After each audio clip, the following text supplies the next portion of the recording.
This is the opening passage from my AP piece.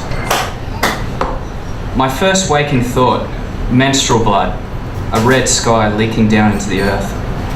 My second is the car's not moving, and I turn to Eli asking what the fuck, but he's not in the driver's seat where I left him.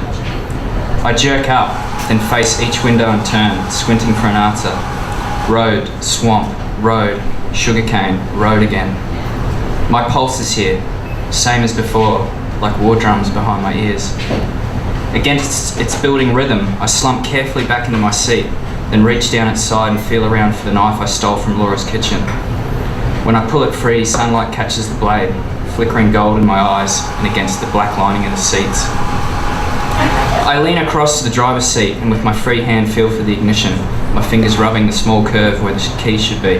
I clench my teeth. He would bail, I think. He always does. There was a cop shop in the last town, right next door to the pub, would you believe? In my mind, Eli stands at the bar talking to the officers. She can't go nowhere, he says, and plonks down the keys. Everyone laughs. I imagine Laura's knife slicing clean through each throat, slicing Eli's last. Then frozen faces and curdled laughter, their necks like a row of garden sprinklers. I open the passenger door and step out. The cool spring air rushes my face as though I've just stepped from an oven. A slight breeze tingles against my clammy skin. It's coming from the direction of the swamp and carries with it the smell of something rotten. Spring, season of rebirth, season of promise. In the stories I read as a kid, spring always felt a forgiving presence, but they were stories from someplace else. Here the spring is a false dawn, a stifled breath before the violent colours of summer. Everything around me has the look of aged newspaper. A ditch runs the length of the road, sloping down towards the irrigation trough that flanks the cane field. As I step down it, the sugarcane looms before me. The stalks bunch and clamour over each other as though desperate to escape what is coming. I run my hand over my scalp back and forward a few times, feeling the short spikes of hair flatten and spring as my palm passes over them. It's been 10 days since Laura took to me with the clippers. The car door slams shut. Eli is leaning against the Utes tray. "Thought you were about to do a runner on me," he says. I walk back up to the car. "You should have woken me," I say. "We could have kept moving." Eli shakes his head. "You can't drive manual." I hide the knife back under the seat. "Where were you anyway?" "Under the tray. I'm too lanky to sleep in that cab." He scratches himself around the groin. "Right to go?" I ask, as soon as I take a piss. As Eli walks over the road toward the swamp, I notice the bruise. "You take Laura's legs," Eli had said. I'd protested, "Why not the arms?"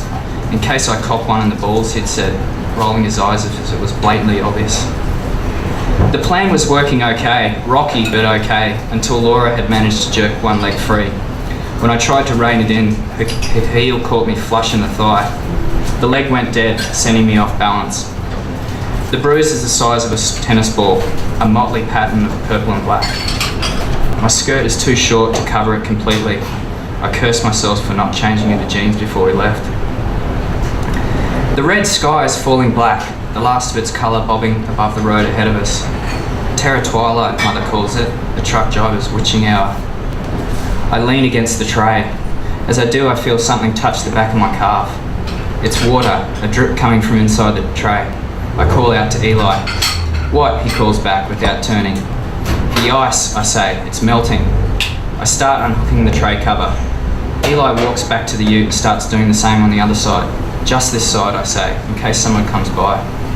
As I say this, I stare down the road in both directions. We fold the cover back. Eli says something, but I can't hear. The war drums have taken over. There is Laura, the same as we left her yesterday, curled up like an embryo in the huge plastic fishing tub that Eli had borrowed from one of his mates. The ice bed we'd laid her on was all but gone, the tub now full with water. Eli rocks the tray. Laura bobs against the lid of the tub, causing small threads of water to trickle down the side of the tub and into the tray. Around her head, the water is tinged orange, darkest in a patch by her eye socket. Where Eli had pulled the hammer from, I didn't know.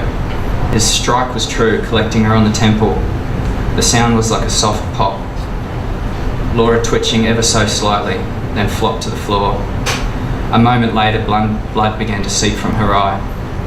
I turned to Eli. We need to get ice, I say.